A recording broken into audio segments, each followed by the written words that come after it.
Hey, you might know me as Ukazian in the Kuno Discord or as Gorecaller in-game on the NA server. I've been a Kunoichi main ever since the days of Pirate Island being the meta grind spot, and I've loved all the ups and downs this class has given me over the years. Now I know what you're thinking, this class has never been a meta grinder, but that didn't stop me, and it shouldn't stop you either if you think this class is the most fun. I can grind for hours at a time on Kuno, but you put me on something like a Suck Megu, and I'm bored senseless after that first hour, so I make more money this way and I have more fun playing this game. I'm going to break this guide down into several sections. First, we'll start with Awakening. We'll briefly cover all her skills, what core skill I take, and the skill enhancements I use. Then we'll hit up the add-ons I prefer, and I'll show you a brief demonstration of that PVE combo I like to run at many endgame spots. Then we'll move on to Succession, which I've actually started to prefer for the first time in a few months over Awakening, especially as I move into these single target endgame spots such as Gyfin Underground and Tungrad Ruins. Part 1. Awakening Kunoichi. Awakening is a bit slower compared to its Succession counterpart, but it also comes with far better protection in both PvE and PvP. It boasts a few larger AoEs that make it nicely suited towards mid-game spots like giants and orcs. Starting with the Awakening tree, you can see we take every skill here. Some notable buffs on our Awakening kit is our E buff, Crimson Eclipse. Half Moon Slash gives you 10% attack speed. Halo gives you 20 melee AP that stacks with Crimson Eclipse. Lunar Dash gives you 9% evasion, which is more of a PvP thing at the moment. Chain Crash gives you 5% crit damage for 10 seconds. And Moonstorm is our good one and only DP debuff. It's great in PvP, and PvE it's got a long cooldown, and its AoE is a bit lacking. I only lock a few skills. Firstly, if we scroll down here, I lock Evasion, like most classes. It is mostly our only PvE iframe, so if you're doing Black Shrine, you just hold Shift and S, and that is basically it. Also, I lock Shadow Slash in Pre-Awakening. This is a very cool trick. So in Pre-Awakening, normally Shadow Slash is like this. You lock it, and now you actually switch into Awakening with Half Moon Slash. This has been excellent, especially for after Tendon Cutter or any of our other skills like Flash Slash or Block Jump. For my core skill, I actually choose either Wheel of Wrath or Saw Spree of Sonin. They both offer us our desperately needed forward guard, because without it we have Halo, which is a spacebar ability after any ability, or Chain Crash, which is mostly a pre-buff skill. So you get forward guard with Wheel of Wrath or Saw Spree, and you don't really press Delighted Blast in PvE, so I don't think the super armor on it is worth it. For skill enhancements, if we look over here, our skill enhancements are actually really good in PvP, even though they have a really long cooldown. In PvE, they don't matter too much which ones you pick, so I just pick my comfort picks, and these are what I run in PvP. Heart Snatch is going to be basically your only big damage button out of these three in PvE scenarios. For my add-ons, if we look over here, these are the ones I've been running with the new update, with giving all classes T3 add-ons. I especially like how these work when comboing tanky mob packs. Keep in mind, add-ons are tailored to your playstyle, and this is mine.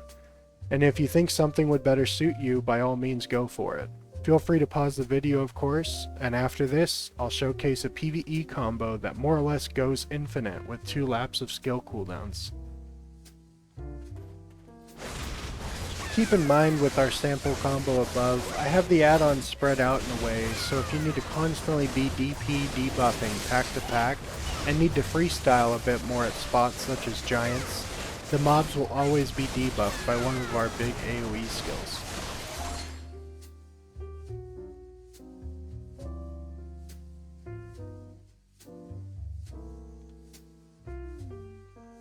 Hey guys, we're back here to enjoy the view for a moment.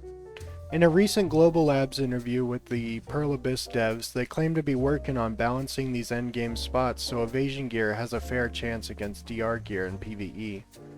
With that being said, after you're comfortably above 700 gear score, perhaps even around 720, I would recommend you go evasion on Kuno.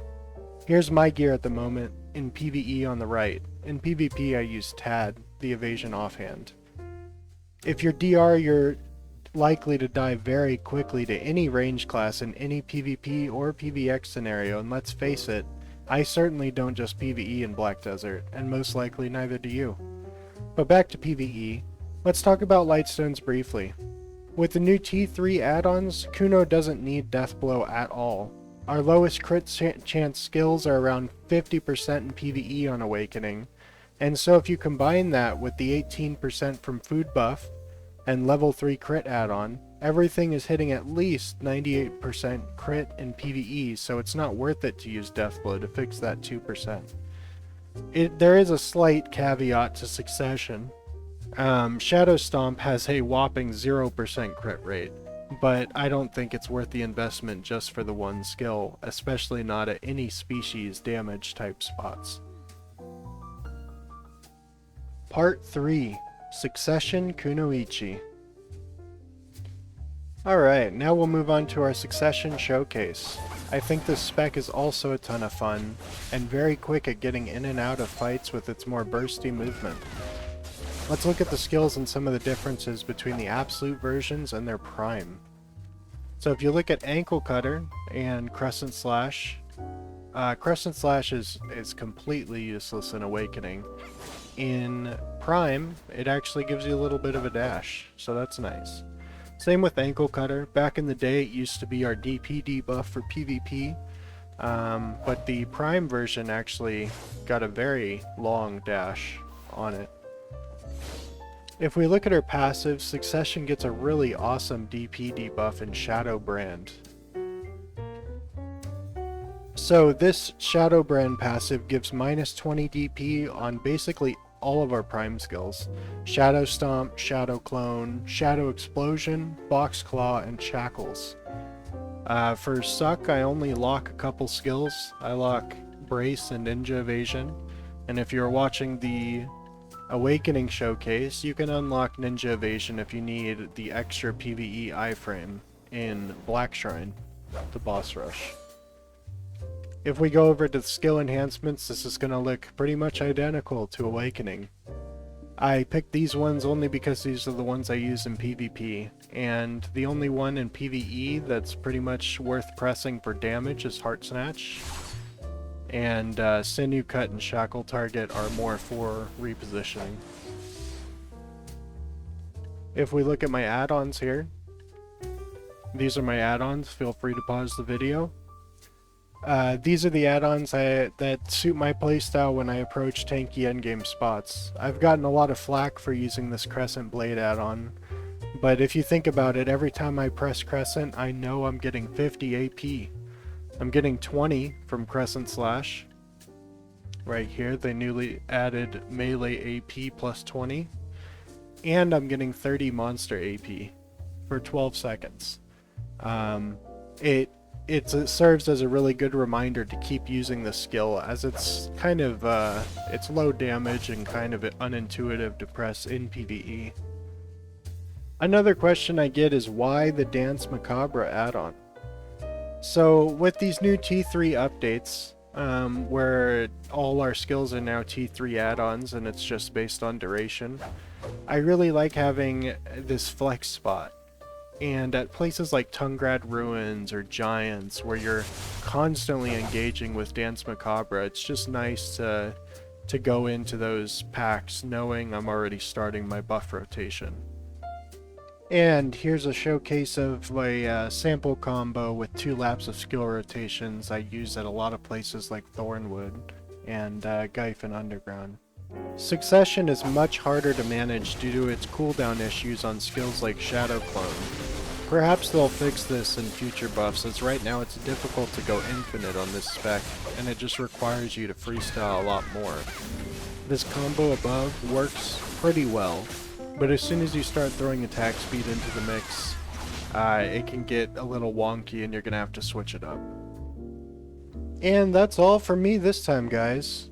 This has been my first real video on YouTube, but I gave it my best. I hope something in here helps you, and as always, I'm here to answer questions you have about this class. Thanks for watching. I hope you enjoyed it.